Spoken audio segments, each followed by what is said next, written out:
Hello, the purpose of this short video is just to show you how to enter equations in Desmos so that they can be graphed. So we're going to begin kind of with our example of the stars. And we said the number of stars. By the way, this is not the correct equation. I don't want to give it away because you'll figure it out.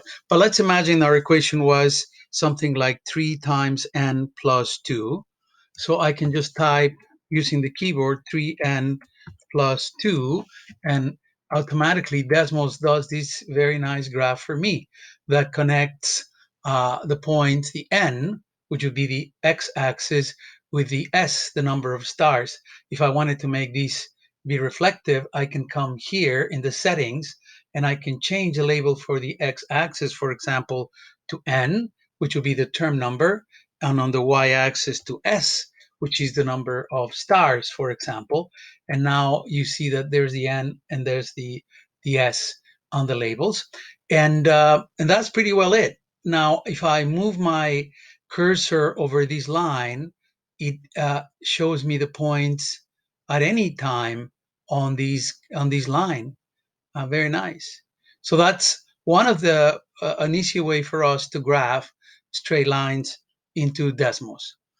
The other thing we might use sometime is to plot points. So I'm going to plot a few points. So let's say we have the point 2, 3 and the point 4, 5. So I'm going to do just like we would write it, 2, 3, and then I can see it appears right away. I can also put a label on it that it tells me the coordinates, 2 being the x, 3 being the y. And similarly, if I wanted to do 4, 5, for instance, it is here.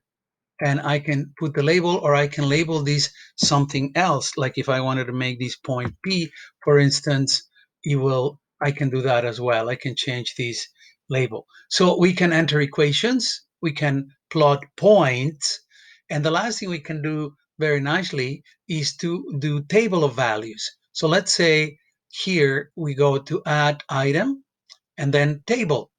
And now Desmos gives us an X and a Y. We can keep these one, Y1. Very, very important that we leave the little ones here. Let's say we wanted to change this to other values. We could do that if we wanted, but we can use X and so if I wanted to do N1, for example, here, and if I wanted to do S1, capital S here, that to reflect kind of my points, I can do that. And then I can enter the points maybe that are on my line. For example, I have a point here at 0, 2. So 0, 2, and you see how the point appears. And then I would have 1, 5, and there it is, and so on and so forth, right? I can keep adding points to my line. Oh, except that I didn't do that one right. Take a look.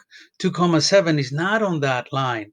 I wonder what the right point would be for 2. But I'm going to leave that up for you to figure out. And you also have a little graph to plot from the pattern stars.